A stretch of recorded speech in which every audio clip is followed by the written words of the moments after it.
दिल्ली के लोक निर्माण विभाग यानी कि पीडब्ल्यूडी ने मुख्यमंत्री रेखा गुप्ता के बंगले के लिए टेंडर जारी किया है। घर के निर्माण के लिए जारी किए गए इस टेंडर की खास बात यह है कि इसे सीएम के आधिकारिक आवास के निर्माण के लिए नहीं बल्कि रेनोवेशन के लिए जारी किया गया है। पीडब्ल्यूडी ने इसके लिए 60 लाख रुपए का टेंडर जारी किया है। इसे लेकर दिल्ली में मुख्य विपक्षी दल आम आदमी पार्टी के साथ साथ कांग्रेस ने भी सीएम रेखा गुप्ता को घेरा है। आपने रेखा गुप्ता के बंगले को माया महल बुलाना भी शुरू कर दिया है। बताया गया कि रेखा गुप्ता को 2 बंगले आवंटित हुए थे। इनमें से पीडब्ल्यूडी ने बंगला नंबर 1 के लिए रेनोवेशन का टेंडर जारी किया है। यहाँ मुख्यमंत्री रेखा गुप्ता खुद रहेंगी। वहीं उनका दूसरा बंगला नंबर 2 फिलहाल कैंप ऑफिस के तौर पर इस्तेमाल किया जाएगा। बंगला नंबर 1 को लेकर खास बात यह है कि पहले यहाँ दिल्ली के उपराज्यपाल का दफ्तर था। इसके चलते बंगले में कमरों को अलग अलग कैबिन में बांट दिया गया था। एक एक कमरे को 2 या 3 वर्गों में किया गया था ताकि यहाँ सरकारी कर्मियों के लिए क्यूबिकल्स बनाए जा सके। ऐसे में जब रेखा गुप्ता ने जून में इस बंगले को अपना निवास बनाए जाने के लिए चुना था, तब अनुमान लगाया जा रहा था कि इसका रेनोवेशन नए सिरे से कराया जाएगा। गौरतलब है कि रेखा गुप्ता मुख्यमंत्री बनने के बाद से अब तक अपने परिवार के साथ अपने शालीमार बाग स्थित निजी आवास पर रह रही हैं।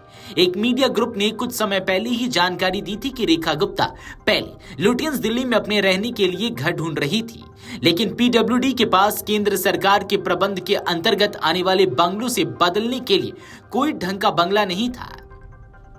टेंडर के मुताबिक 60 लाख रुपए का जो टेंडर जारी हुआ है उसमें खर्च किसी निर्माण कार्य में नहीं होना बल्कि सिर्फ इलेक्ट्रिकल और इंटीरियर फिटिंग से जुड़ा काम कराए जाने।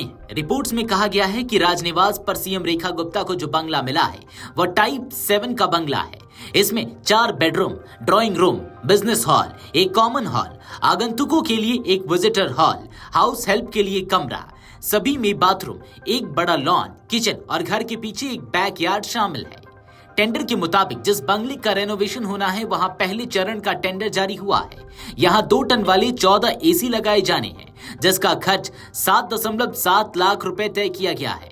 इसके अलावा 5 स्मार्ट टीवी लगाए जाने हैं जिसके लिए 9.3 लाख रुपए दर्शाए गए हैं। इसके अलावा 6.03 लाख की लाइटें लगाई जानी है। बंगले में सुरक्षा के लिए 14 सीसीटीवी भी लगाए जाने हैं जिनके लिए 5.73 लाख रुपए अलग से तय किए गए हैं।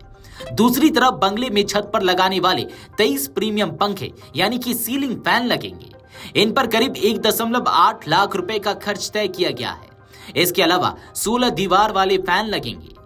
बंगले में बिजली की निर्बाध व्यवस्था के लिए 2 लाख रुपए से यूपीएस सिस्टम लगाना भी तय किया गया है। इतना ही नहीं, बंगले में किचन के लिए टेंडर भी अलग से कुछ सुविधाएं लगाने का जिक्र है। इसमें 85,000 रुपए का ओटीजी यानी कि ओवन, टोस्टर, ग्रिल, 60,000 रुपए का डिश वॉशर, 63,000 रुपए का गैस स्टोव, 32,000 रुपए के माइक्रोवेव और 77,000 रुपए की वॉशिंग मशीन का खर्च शामिल है। न्यूज एजेंसी एएनआई ने टेंडर के जरिए बंगले में लाइट्स के लिए भी जबरदस्त खर्च का जिक्र किया है। बताया गया कि सीएम बंगले में 115 डेकोरेटिव लाइट्स लगाई जाएंगी। इनमें दीवार पर लगने वाली लाइट्स, हैंगिंग लाइट्स, 3 बड़े झूमर शामिल रहेंगे। इसमें 6.03 लाख का खर्च तय किया गया है। इसके अलावा बंगले में 91,000 रुपए के खर्च से 6 गीजर भी लगाए जाएंगे ताकि लगातार गर्म पानी की सप्लाई सुनिश्चित रहे। वीडियो डेस्क अमरउजाला.com। अगर आप ये वीडियो YouTube पर देख रहे हैं तो हमारे चैनल को सब्सक्राइब कर बेल आइकन दबाएं और Facebook पर देख रहे हैं तो हमारे पेज को लाइक करें।